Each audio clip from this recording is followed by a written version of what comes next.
kula badhe nerangaken nggih. Dados rungokno nggih. Dadi problem utama Kanjeng Nabi Muhammad sallallahu alaihi wasallam ketika memaklumatkan diri jadi nabi niku piyambake niku wong Arab. Arab niku tiyang Mekah. Wong Mekah niku terkenal ummiyah. Ummiyah niku goblok-goblok, tidak terpelajar. Sehingga itu menjadi masalah besar bagaimana mungkin seorang nabi Sayyidul Awwalin wal Akhirin kemudian dari daerah yang sangat minus pendidikan apa? Minus pendidikan.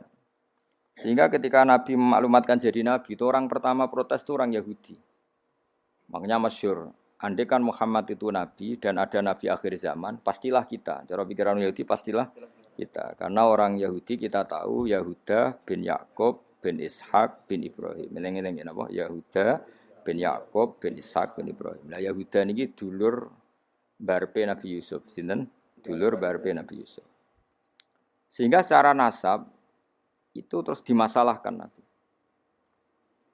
Nah, karena Nabi itu dimasalahkan, delalah kersane pangeran, mbah-mbah Nabi itu punya tradisi yang menunjukkan bahwa beliau itu tidak pernah bohong.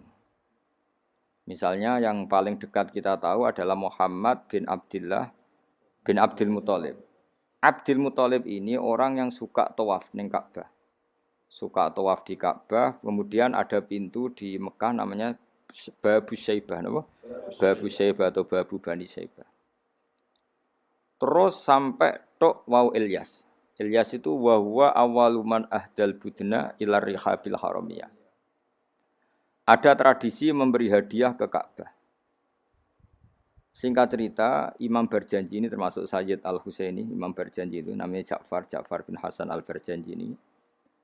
Beliau berpendapat atau memaklumatkan ulang bahwa Muhammad jadi nabi ku wajar. Mergo hakikate Muhammad adalah turunan Nabi Ibrahim alaihis salam. Berarti sama dengan klaim mereka kalau mereka mintoriki Ishak, ya, nabi-nabi kayak Nabi Yusuf kan mintoriki Ishak. Berarti kan Yusuf bin Yakub bin Ishak bin Ibrahim. Dan kita tahu secara mujma' alaih Ishak ini punya saudara lebih tua namanya siapa? Ismail. Nah, Kanjeng Nabi ini dzurriyyah sinten? Ismail. Lalu itu butuh data empirik, data bahwa Ibrahim itu pernah di Mekah. Kalau betul orang Mekah itu turunan sinten? Ibrahim, maka butuh bukti empirik. Bicara saniki artefak nopo-nopo bukti-bukti yang pernah menunjukkan Ibrahim di Mekah. Ini terus dijabek pangeran ketika orang Yahudi meragukan status nasabnya sinten? Nabi Muhammad, terus pangeran rangno fihi ayatum bayyinatum maqamu Ibrahim, bahwa Ibrahim benar-benar pernah di Mekah, di situ ada batu yang pernah diinjak Nabi Ibrahim. Jadi makom itu bukan kuburan tapi apa? Sesuatu yang pernah didomisali, ya, atau pernah diinjak. Jadi malah mereka darani makom Ibrahim niku batu yang diinjak Nabi Ibrahim ketika bangun apa? Ka'bah. Ya karena mukjizat terus bekas. Dan bekas itu mulai dulu orang yakin dan pasti itu sisa atau bekas kakinya Nabi Ibrahim. Lana Ibrahim nate urip teng Mekah karena sampai bangun Ka'bah. Apalagi dulu bangunnya pasti lama. Berarti mungkin sekali Ibrahim meninggalkan dzurriyyahnya di Mekah.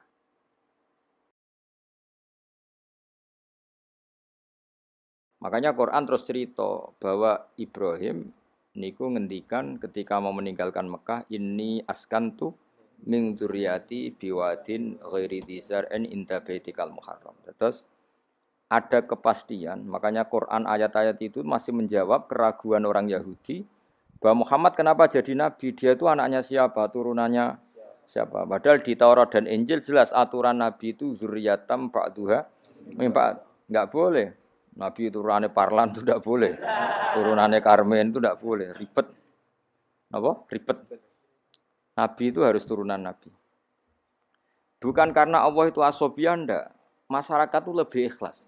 Misalnya Nabi, turunannya Nabi, bayi Nabi, hormat kan enak. Bapak wis soleh, bayi soleh, buyute soleh. Misalnya Nabi itu sebagai Karmen, katokan cekak kan juga bingung. Orang dihormati bapaknya Nabi, dihormati katokan cekak main gaple. Kan juga bingung. Jadi aturannya harus itu. Lo nak kiai oleh kiai kan tidak maksum, derajatnya kan di bawah. Pemenang kiai maklar tambah oleh, soalnya oleh. Ini masalah Nabi apa? Orang yang spesial. spesial. Itu harus bapaknya spesial, mbahnya spesial, buyutnya spesial. Nah, sehingga aturan jadi nabi itu memang harus dzurriyatam ba'du hamba. Kalau kiai boleh. Kalau mana maklar tambah boleh. Tapi kalau nabi tidak boleh. Nah, aturan-aturan itu ada di Taurat dan Injil. Makanya yang pertama disoal orang Yahudi, kalau Muhammad nabi itu bapaknya siapa, mbahnya siapa. Dan Sayyid Barjanji ini yang ngarang Barjanji itu kitab yang sangat ilmiah. Makanya kata Mbah Mun, meskipun ada simtuduror, orang itu enggak boleh meninggalkan Barjanji. Karena kitab madaih yang mamlu'ah bil ilmi itu Barjanji. Tapi yang isyek itu simtuduror. Ya. Tapi yang tua itu Barjanji. Makanya alhamdulillah kita mbuh piro kadar itu dibaca semua. Meskipun enggak paham semua, soalnya diwaca kabeh. Karena kita yang bisa menjawab tuduhan orang Yahudi Nabi anak Esopo itu kita berjanji. Berjanji tahu betul kalau masalah utama Nabi adalah anaknya siapa, mbahnya siapa. Makanya beliau ngendikan wa ba'du fa'aqulu wa Muhammad bin Abdillah. Logikanya gampang. Kalau orang modern saja tahu bapaknya siapa, mbahnya siapa, buyutnya siapa, itu artinya enggak ada yang fiktif. Ukuran sejarah fiktif ndak itu ditandai dengan satu kuburan, dua artefak. Itu enggak mungkin nama-nama itu fiktif. Buktinya apa? Di Ka'bah mulai dulu zaman Quraisy ada Babu Bani Saibah. Babu Bani. Dan Abdul Muthalib namanya itu Saibah. Karena mulai kecil beruban. Jadi kata Saibah itu mulai kecil apa? Beruban. Karena perilakunya terpuji terus orang Mekah darani Saibatul Hamdi. Apa? Saibatul Hamdi. Nah karena dia pernah melayani saudaranya Hashim namanya Muthalib. Ya kita tahu Muhammad bin Abdillah bin Abdul Muthalib bin Hashim. Nah, Hashim ini punya saudara namanya Muthalib, nama? Nah, Abdul Muthalib kecil itu pernah derek Muthalib pamannya, ya. Abdul Muthalib kecil, berarti Saibah ini apa? Pernah derek pamannya yang bernama Muthalib. Nah, Muthalib wonge gaya, pas ditakoki wong, "Iku apa, budakku?" Nah, sehingga Saibah itu terus diceluk Abdul Muthalib. Ya rodok sial lah sini. Jadi pamannya itu gaya, kan ganteng. Saibah ini ganteng. Kalau jalan-jalan sama pamannya, jenenge sinten? Muthalib. Niku diaku budake. Iki sapa? Abdi, budakku. Terus akhirnya jenenge Abdul Muthalib. Dadi wong Arab paham ya. Tapi namanya Syaibah, napa? Syaibat. Makanya wasmuhu Syaibatul Hamd. Mane karo asa iskal, mbaya Nabi ono jenenge Kilab. Kilab maknane asu ora ngono le mikir. Jenenge iku Hakim. Ya namanya Hakim. Nah, dulu kalau orang berburu itu melibatkan anjing. Karena sering berburu melibatkan anjing disebut kilab. Jadi maknanya kilab ya orang yang berburu dengan anjing.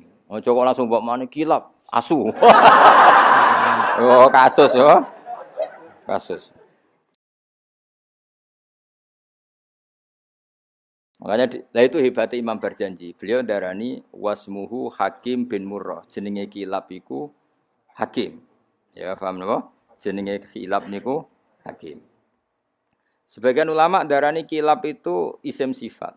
Napa? Jadi kalabayak libu kalban itu anjing sendiri dinamai kalbun itu sebenarnya sudah isim sifat.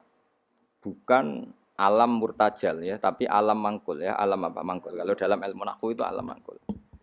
Jadi begini ya, tak terang nahwu ya.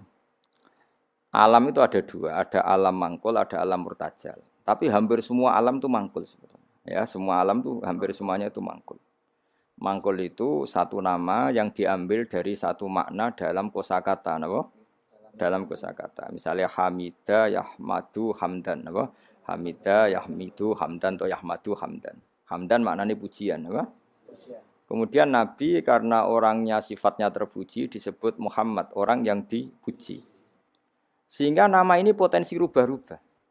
Di Taurat itu Nabi enggak disebut Muhammad, disebut Ahmad. Di Injil juga disebut Ahmad. Itu tidak masalah karena Hamida Yahmadu ya. Saya ulang lagi Hamida Yahmadu. Berarti kalau ingsun Ahmadu, saya muji. Karena Nabi itu orang yang sering muji Allah, menamakan dirinya ana Ahmadu. Saya ini pemuja Allah. Berarti ana uta ingsun niku Ahmadu muji sapa ingsun Allah ing Allah. Sehingga ketika Nabi misalnya di Injil disebut Farqalit, Munahama, enggak masalah. Selama ini klaimnya orang tahu Yahudi dan Taurat di Injil Taurat itu nggak ada kata Muhammad, ya tentu nggak ada karena Injil Taurat itu bahasa Ibrani, no? Di situ disebut munahama, kadang disebut farqolit, tapi maknanya Mahmud atau Muhammad, orang yang dipuji. Paham ya? Makanya hampir semua alam itu mangkul, no? Mangkul. Nah, pentingnya mangkul itu apa? Kalau suatu saat sejarah itu tidak sama, itu nggak masalah. Karena hakikatnya alam itu rata-rata mangkul. Saya beri sekian contoh ya, semuanya. Misalnya dulu Madinah itu Yasrib, kenapa? Yasrib. Karena ketika orang Ansor merelakan semua hartanya untuk Nabi, saya berkali-kali cerita, Kanjeng Nabi niku datang ke Yasrib, niku migrasinya angkatannya hampir 500 sahabat beserta keluarga. Terus Nabi itu kesulitan karena sahabat si A memberi si B. Pokoknya kesulitan ngelola. Karena kesulitan ngelola, terus orang-orang Yasrib bilang, "Ya Rasulullah, hadhihi madinatuka taf'alu fiha ma tasha." Sudah engkau tidak perlu pamit per personal. Misalnya Nabi mau titip Abdurrahman bin Auf dititip no si A, yang Abu Bakar dititipkan si B, yang Umar dititipkan si C. Kan kesulitan Nabi. Karena Nabi harus mikir yang punya tanah siapa, harus pamit kepada siapa, karena semuanya pendatang. Karena Nabi kesulitan itu, terus orang-orang Yasrib bilang, "Ya Rasulullah, hadhihi madinatuka taf'alu fiha ma tasha." Sudah ya Rasulullah, ini kotamu, kita semua tidak ikut punya Yasrib, semua ini milikmu. Maka terserah engkau. Semenjak itu Nabi terus longgar karena diekrorkan miliknya. Semenjak itu terus Nabi memaklumatkan secara umum siapa saja boleh menempati di Madinah sesuai kadar hajat masing. Nah, semenjak itu diarani Madinatu Rasulullah Shallallahu Alaihi Wasallam. Jadi hampir semua kota itu pasti mangkul. Sehingga ketika kitab Taurat, Injil menamakan itu enggak persis, itu enggak masalah. Misalnya Quran yang paling masyhur, summiya bil Quran ya li annahu makru, karena dibaca, maka summiya Quranan. Qara'a yaqra'u Quranan. Tapi Quran juga dikatakan kitab, wal kitabil mubin, karena bentuknya mushaf itu maktub, ada yang ditulis. Artinya melibatkan kitabah, tulisan, maka summiya kitaban. Sebagian disebut lagi Quran itu namanya apa? Mushaf, apa?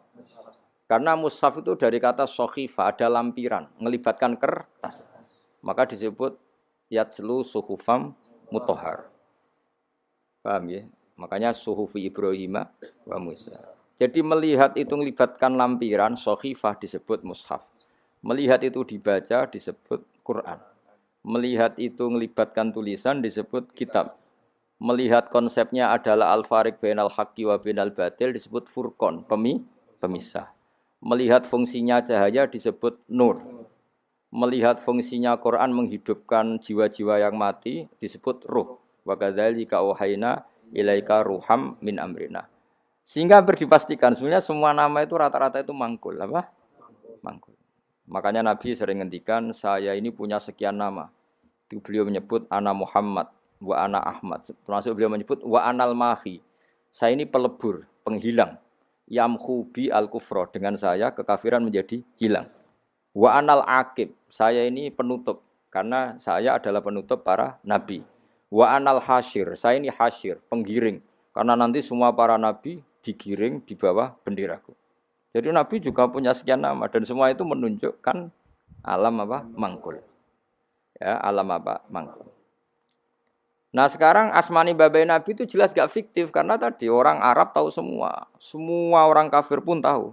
Kalau di Mekah ada Babu Bani Syaibah. Pasti ada orang bernama Syaibah karena ada Bani Syaibah, turunannya Syaibah. Dan itu siapa? Abdul Muttalib. Dan itu siapa? Abdullah. Itu siapa? Muhammad. Dan itu butuh bukti artefak. Makanya terus Allah menjawab fihi ayatum bayyinatum maqamu Ibrahim.